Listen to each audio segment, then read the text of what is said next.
બોટાદના હળદડ ગામે પથ્થરમારો કરનાર 85ની સામે નામજોગ ફરિયાદ દાખલ કરવામાં આવી છે। આમ આદમી પાર્ટીના નેતાઓ સહિત 85 લોકો સામે આ ફરિયાદ દાખલ થઈ। ગઈકાલની હિંસા પછી અત્યાર સુધીમાં 65 લોકોની અટકાયત કરવામાં આવી।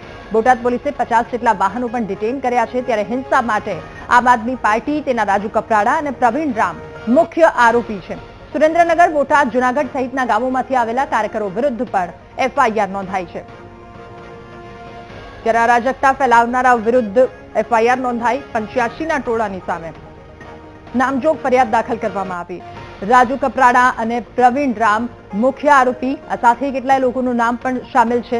અરાજકતા ફેલાવનાર તમામ લોકો કે જેમના વિરુદ્ધ એફઆઈઆર દાખલ કરવામાં આવી છે। બોટાદમાં ફરી એકવાર હિંસા ફાટી નીકળી છે। હળદડ ગામે પથ્થરમારો કરનાર 85 લોકોની સામે આ નામજોગ ફરિયાદ દાખલ થઈ। આમ આદમી પાર્ટીના નેતાઓ સહિત 85 જેટલા લોકો કે જેમની સામે ફરિયાદ દાખલ થઈ છે। ગઈકાલની હિંસા પછી અત્યાર સુધીમાં 65 લોકોની અટકાયત કરવામાં આવી। જે બનાવ બન્યું એ વિશે એક એફઆઈઆર દાખલ થઈ છે। પોલીસ ઉપર જીવડેલ હુમલો થયો છે અને આ ગેરકાયદેસર મંડળી રચી એવા ગુના અહીંયા પાળિયાદ પોલીસ સ્ટેશનમાં દાખલ કરવામાં આવેલ છે। અને આમાં ટોટલ અત્યાર સુધી આપણે પોલીસની એફઆઈઆરમાં 85 માણસો વિરુદ્ધ આપણે એફઆઈઆર દાખલ કરી છે, જેમાંથી લગભગ 65 ઇસમોને આપણે તે વખતે જ્યારે પોલીસ ગઈ હતી તો અને પોલીસ ઉપર જે હુમલા થયો ત્યાર પછી પોલીસે 65 જેટલા લોકોને રાઉન્ડ અપ કર્યા છે અને અત્યારે એ લોકોને ડિટેન કરવામાં આવેલ છે। એક જ વિષયને કંઈ પણ ન હોવા છતાં રાજકીય રંગ આપવાનો પ્રયત્ન અને સાથે સાથે વારંવાર કહે છે કે મુદ્દા આધારિત રાજનીતિ, પરંતુ એમને કોઈ મુદ્દા આધારિત રાજનીતિ નથી કરવી।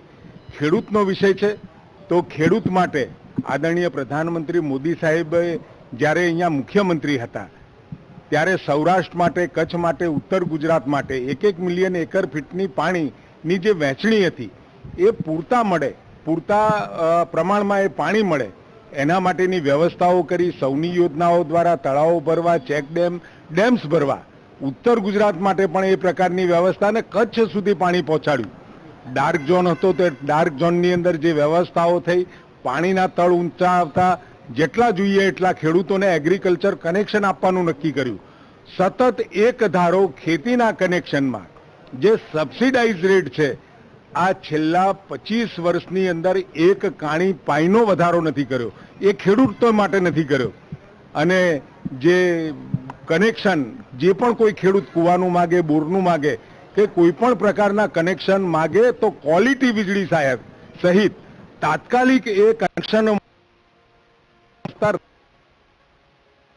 વિષય કેવળ ને કેવળ એક મુદ્દો નહીં પરંતુ એક બહાનું છે।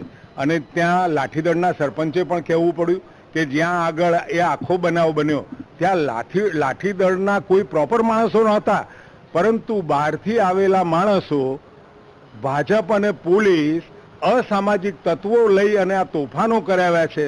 પરંતુ હકીકતમાં અસામાજિક તત્વોનો સહારો કોને લીધો છે અને આ પૂર્વ આયોજિત કાવતરું કોના તરફથી થયું છે? હજુ દિલ્હીની બરબાદી કર્યા પછી અને પંજાબની બરબાદી અત્યારે પણ ચાલુ છે। પંજાબમાં તો અત્યારે ભારતીય જનતા પાર્ટીનું શાસન છે। બધું જ જે ભૂતકાળમાં એમને કરેલી બરબાદી અત્યારે સ્ટ્રીમ લાઇન કરવાનું રેખા ગુપ્તાજીની મુખ્યમંત્રીપણા હેઠળ અત્યારે ચાલુ છે। પંજાબની હાલત, દિલ્હીની હાલત જે કરી હતી એને સુધારવાનું કામ, અને કેવળ ને કેવળ દિલ્હી મુકામે એમના આપના મુખ્યમંત્રી કેજરીવાલ અને ટીમે જે પ્રકારના કૃત્યો કર્યા છે અને જે પ્રકારના કૌભાંડો કર્યા છે, જેલની હવા ખાવાનો વારો આવે છે। હું ચોક્કસપણે કહીશ આ રીતની રાજનીતિ ન કરો, પ્રજાની વચ્ચે જાઓ, પ્રજાના કામ કરો, સામાન્ય મુશ્કેલી અંદર પ્રજાની સાથે રહી અને સરકાર બિલકુલ ભૂપેન્દ્રભાઈ પટેલની ખુલ્લા મને તમારા અને પ્રજાના પ્રશ્નો તો અમે સોલ્વ નહીં કરી શકીએ, પરંતુ પ્રજાના કોઈ પણ પ્રશ્નો હોય તો એ આ સરકાર ત્વરિત એનો ઉકેલ કરવા માટે સક્ષમ છે અને એટલી નિર્ણાયક પણ છે।